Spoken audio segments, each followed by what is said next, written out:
मंडळी, आधी आम्ही एक छोटी बादली भरून स्टिक ज्या आहेत बाहुबली गवताच्या, तर त्या सोलून घेतल्या आहेत. आणि तृप्तीचे पप्पा म्हटले राहिलेले स्टिक आता तू सोल, मी तोपर्यंत लागवड करून घेतो. कारण पावसाचा भरोसा नाही, पाऊस आता परत थोडंसं उघडलाय.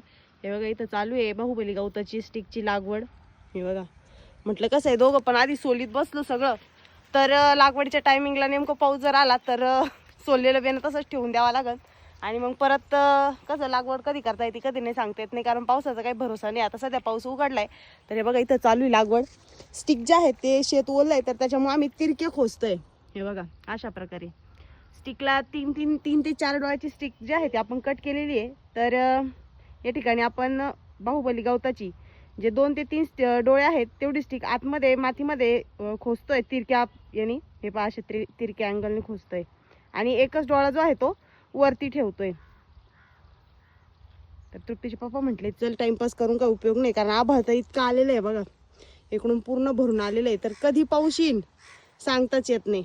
तर त्यामुळे ते म्हटले तू राहिलेले डोळे जे आहेत ते सोल, जेवढे सोलून झाले तेवढे मी सगळी लागवड करून घेतो. कारण डोळे जे आहेत ते सोलून लागवड करणं फार गरजेचं आहे.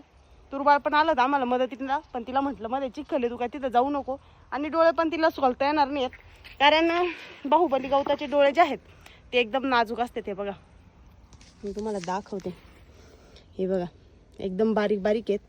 आणि स्टिकमधलं म्हणजे या दोन्ही डोळ्यातलं अंतर पण जे आहे ते एकदम बारीक बारीक, म्हणजे आपल्या बोटांच्या पेऱ्यासारखं आहे. काही काही थोडंसं लांब लांब आहे, पण काही काही एकदम जवळ असतं. हे पहा अशा प्रकारे. तर त्याच्यामुळे 3 4 डोळ्यांचे स्टिक जे आहेत ते आपण या ठिकाणी कट केलेले आहेत. इकडे यांची लागवड चालू आहे आणि मी तर लगेच स्टिक जे आहे ते व्यवस्थित सोलून घेते. सोलून घेताना हे बघा स्टिकचे डोळे जे आहेत ते असे मोडले नाही पाहिजे, आणि मुळी फुटण्याची जी जागा आहे ती पूर्ण आपल्याला अशा प्रकारे रिकामी करून घ्यायची.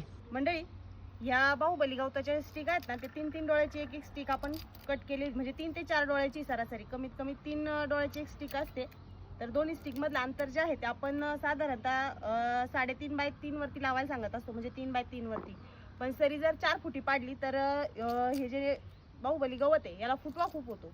जेवढी तुम्ही मोठी सरी पाडताल आणि जेवढं दोन्ही स्टिक मधलं अंतर ठेवताल तेवढंच आपल्याला पुढे जाऊन फुटवा पण चांगला पाहायला मिळतो. तर त्याच्यामुळे सरासरी जी आहे ती 4 फुटी पाडायला पाहिजे. आम्ही या ठिकाणी 4 बाय 2 सव्वा 2 वरती लागवड करतोय. दोन्ही स्टिक मधलं अंतर 2 सव्वा 2 फूट ठेवतोय. चला आता घेते, पाऊस पण यायला लागलाय. असंच बुरबुर येऊ राहिली, बंद होऊ राहिली. त्याच्यामुळे म्हटलं कसं चालू सोलायचं पण इकडे काम चालू आहे डोळे, आणि तसंच लागवडीचं पण काम चालू आहे.